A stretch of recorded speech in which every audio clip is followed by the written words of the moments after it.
this hair, because it's horrible. And why don't you fix your hair and fix your face and your body and everything else? And Releve! Get up in that releve! That lazy releve! Quit practicing it wrong! All right, I'll start keeping track on my phone. Don't just sit there and slouch. That ticks me off. So far right now, Kendall is leading the pack with 6. Chloe and Nia are tied at 4, and there have been 7 Maddie praises. Only 1 Mackenzie. Nia, I'm not going to get on your case. It is not worth my energy. You are not worth my energy. If you lose, that's one more time that Maddie won that you didn't. Well, her pep talk is, you better win, and then walks away. Oh, but if you don't win, then you suck. Imagine being 11, walking into that type of environment every single week, and then years later, you release a book talking about your experience. Now, that's exactly what Nia Seuss did, and in today's episode, we are going to be discussing it. Now, Abby, she had a clear ranking system, and Nia was always at the bottom of it. She always got the solos nobody else wanted, the choreography that never seemed to make sense, and the custom pieces that were not quite, really unhinged, okay? Like, this girl never had the chance to really do an emotional piece or showcase her craft to the best of her abilities. And if you were to watch the show now, it would be even more obvious. The criticism she received were way harsher than the other girls, and that her ability to do a lot was very limited because everybody always placed her into the box that she could not improve. She would not do better. She was always the weakest dancer ever because Abby always typecasted her into a certain box. She would rarely ever give her solos, like felt like something rare, like a rare occasion. Whenever she did get her solos, they were always the solos nobody ever wanted, the solos that made no sense at all. And they always had something to do with her ethnicity for some weird reason. Welcome to dance costumes that should have been canceled. I know, sure, I know. Starting off strong with my first solo costume. This was pre-show days. I was 7 years old, and this routine was titled Natty of the Jungle. The story was, I was a little girl raised by monkeys in the jungle. Canceled.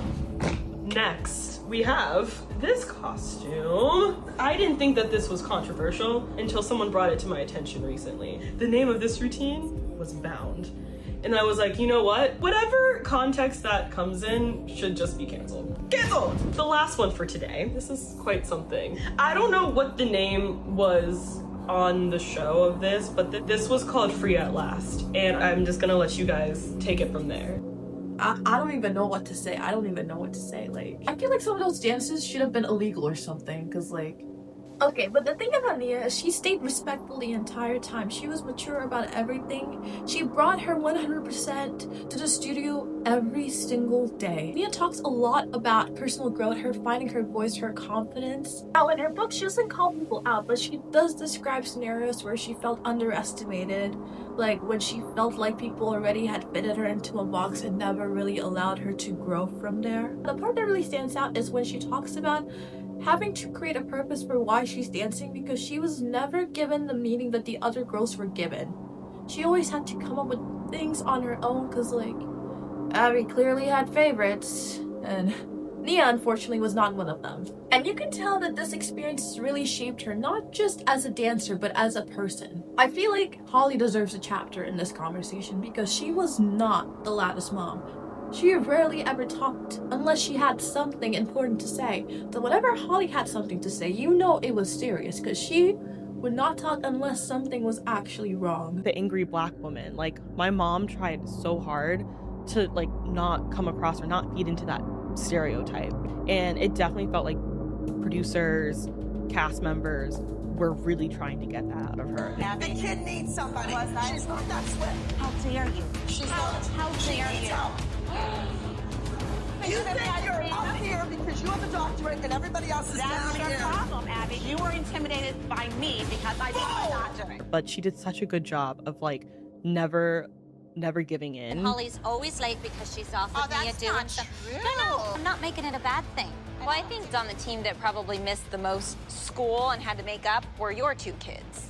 Nia has done and fulfilled all so of you her missed school schoolwork. and And again, like, there's only so much you can really do on a reality show, especially when it comes to race, especially at that time. Honestly, a lot of those things that happened on the show would not fly now. No. Now, Kwani, you were a little more African than Nia. Abby, I would not go there. Also really cool to see too now though. People who have grown up watching me who were my age when things happened and things flew over their heads, and Yeah. whether they're black, white, it really doesn't matter. They'll watch the show and they see it now. Yeah. And they're Yeah. like, wow, that really wasn't okay. Like, Holly, she didn't yell for attention. She spoke up when she had to. And you can feel that influence in the book. How Nia gained strength watching her mom advocate for her. In situations she felt her voice was not being heard, or if she felt like she was being disrespected in any certain way. Now, after the show, Nia proved what she was capable of. She started acting, she started singing, she attended college, she built a brand, and she became an author, you know? I love that queen. She accomplished the very things people did not think she was capable of because they always typecasted her into a box. Now, I have to talk about the costume because, like, what am I supposed to do? Not talk about the costumes that Nia received? Okay. You're gonna want to sit down for this because, like, the costumes Nia was put into, they were always about her ethnicity. Her being black was like the major focus on all of her solos. Like, she was always put into afro, she was always put into animal print, you know, white robes. If you're getting the hint, if you watch back the show, you can see how racist it felt. I said the R word, racist, okay?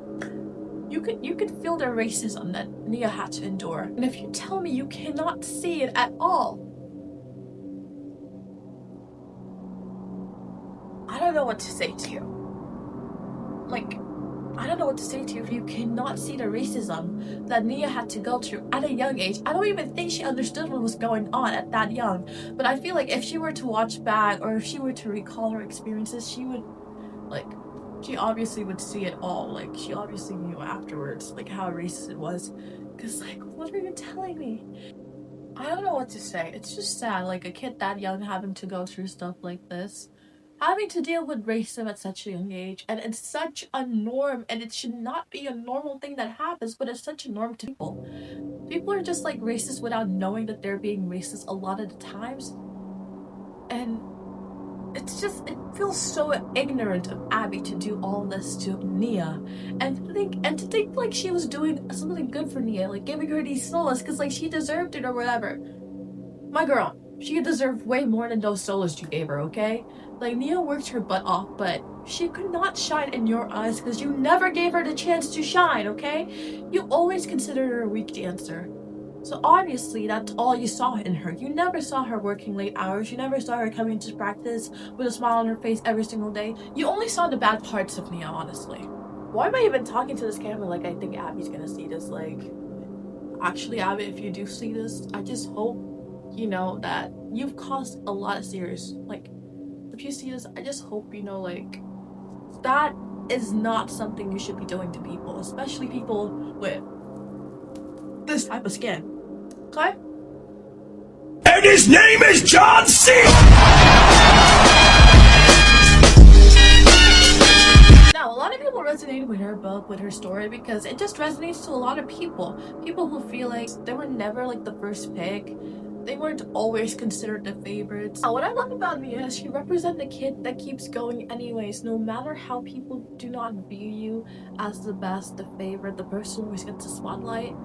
Like, she persevered and she flourished through all that hard situation. It honestly proves that everyone can doubt you and you will still end up building something great for yourself if you do not let the words get to you. If you just stay in there a little longer, if you just push through, something good will await you afterwards. I am happy for all the success in her life because, like, she deserves it. Like, I can't imagine a kid going through every single thing that she's been through. Like, the racism, the exclusion, the just everything she had to go through because of Dance Mob, and her not going to the reunion, that's strong because she knew personally, like, going to the reunion would not help her. Because, like, do you want to be around people who doubted you the entire time you were on the show? I would not either. Anyways, that concludes the rest of the episode. See you guys next time and bye. Okay, guys, if you guys are still listening, you guys should hit that subscribe button, you know?